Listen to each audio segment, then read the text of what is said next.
The truth is out there. It is one of the world's greatest mysteries, Scotland's legendary Loch Ness Monster. So does the lake creature actually exist? Well, if you ask one man, he'll tell you it is in fact no myth. Every day it's flaunted in front of your face. Hundreds of people in the valley say they are hearing voices in their heads. You just choose to ignore it. Belief can be a powerful force. No one knows that better than the people who are sure they've seen Bigfoot. Real accounts. He says he knows who's playing mind games. Rogue government officials that are sponsoring this, also corrupt business officials, and private citizens. From real people. Hundreds of people turned out tonight for the unveiling of a very controversial statue. Yeah, it really is. The Satanic Temple of Detroit revealed the one-ton bronze statue. It's time for you to take a swim. I'm just excited to see my Lord and Savior Baphomet represented in such glorious Italian stone. I do hope his eyes gaze upon me, and that my allegiance is recognized. In the dark waters.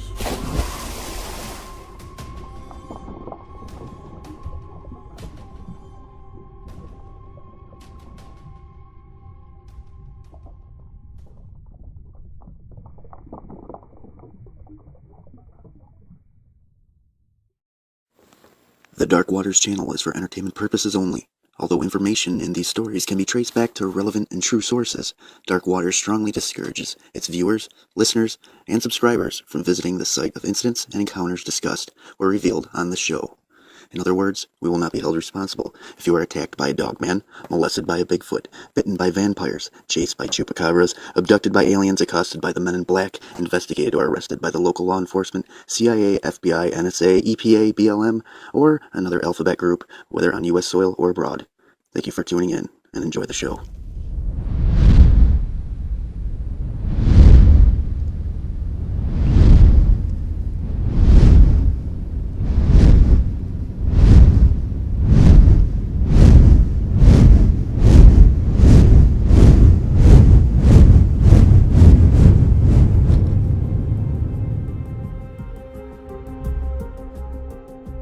My first encounter with the ThunderBird was early one summer morning when I was returning from the Quad Cities.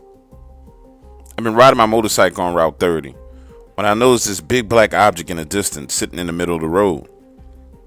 So I slowed down as I got closer, at first thinking this was a black bear just sitting in the road. But as I got up on it, it wasn't a bear at all. It was a giant black bird. This thing stood about 4 to 5 feet tall. Confused and a little scared at the sight of this big old bird, I stopped my bike immediately, thinking, man, I don't want this thing to attack me. Then I took a quick look behind me. I guess I was hoping somebody else would be on the roadway, so I wouldn't be so alone. After realizing it was just me, my heart began to race, and my brain was flooded with thoughts of this bird attacking me. So I slowly pulled the clutch, put the bike in gear, and then this bird looked directly at me, making eye contact. Oh, man. Next, it swung open its massive wings, which by the looks of them had to be 14 feet long. Stood straight up, leaped off the ground, and took off into flight. Once in the air, it looked like a small black plane, and when it flew by the trees, the branches were swaying back and forth. I just sat there on my motorcycle, watching, until it flew out of sight. Now, I'm not sure what kind of creature it was that I actually encountered. All I know is that it was a big bird. When I looked online, I saw different kinds of birds, and yet none of them looked like what I saw. The only bird that even comes close to this is a condor. But condors are nowhere near that big. Maybe it's some freak of nature, or possibly a prehistoric bird.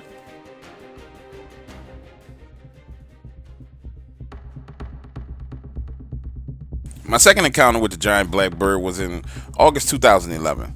My friends and I were traveling on our motorbikes near Lake Geneva, Wisconsin, when all of a sudden a giant black bird appeared out of nowhere. This bird was obviously pissed. Maybe it was the noise the bikes were making or something, because it took a dive at one of the couples who were traveling right in front of my wife and I. This giant bird actually dove at them. I'm talking about they had to swerve their bikes to avoid it. Then the bird circled around and tried to poop on them. Yeah, I mean, like, take a poop on them. No BS, I'm not lying to you. I wouldn't have believed this if I hadn't seen it with my own 2 eyes. Luckily, the poop missed them, but it was disgusting. On a positive note, this time there was 10 people with me who witnessed this giant bird. And once again, no one knew exactly what kind of bird it was we encountered. And just like I described before, the giant bird was black. with a massive wingspan.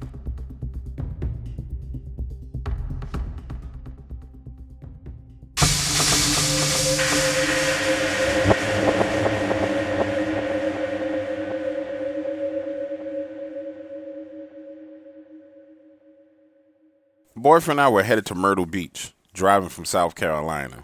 See, he's one of those guys who likes to take shortcuts.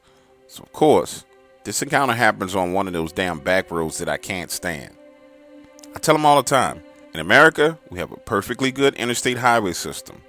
But Loverboy here always wants to travel the back roads like we're living in the 1920s. It's pretty late at night. We had just gone through some small little town. And now we're driving in the woods. As he's driving, I look over at him.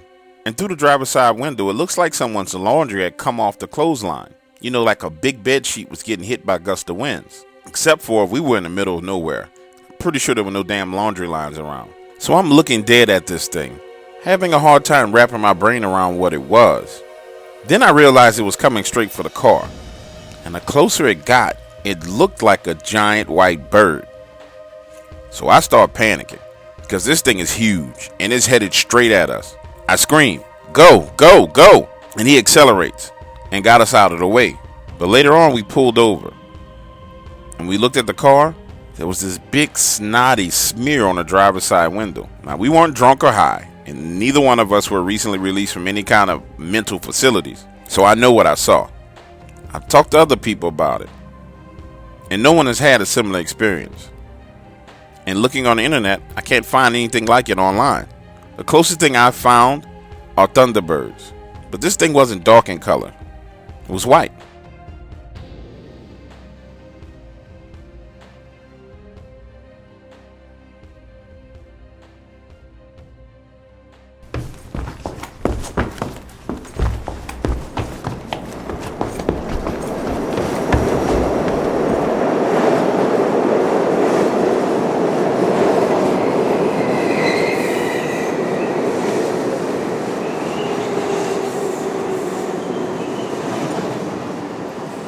During the late 1970s, my brother Mark and I attended this jazz school in Harlem. That morning, we were late and had to run to the subway to get to school. While we were running, I looked up to the sky. At first, I thought I saw a spider web kind of spiraling, circling in the sky. It was unnatural looking, especially for a windless day like that day. And although it caught my brother Mark's attention, he continued to run, for we didn't have time to stop. You see, this was a weekend school, and its policy was if you were late, you were marked absent, and 2 absentees, and you were out of the school. So we both trucked it so we can get there in time. At 4 o'clock, we were on our way home.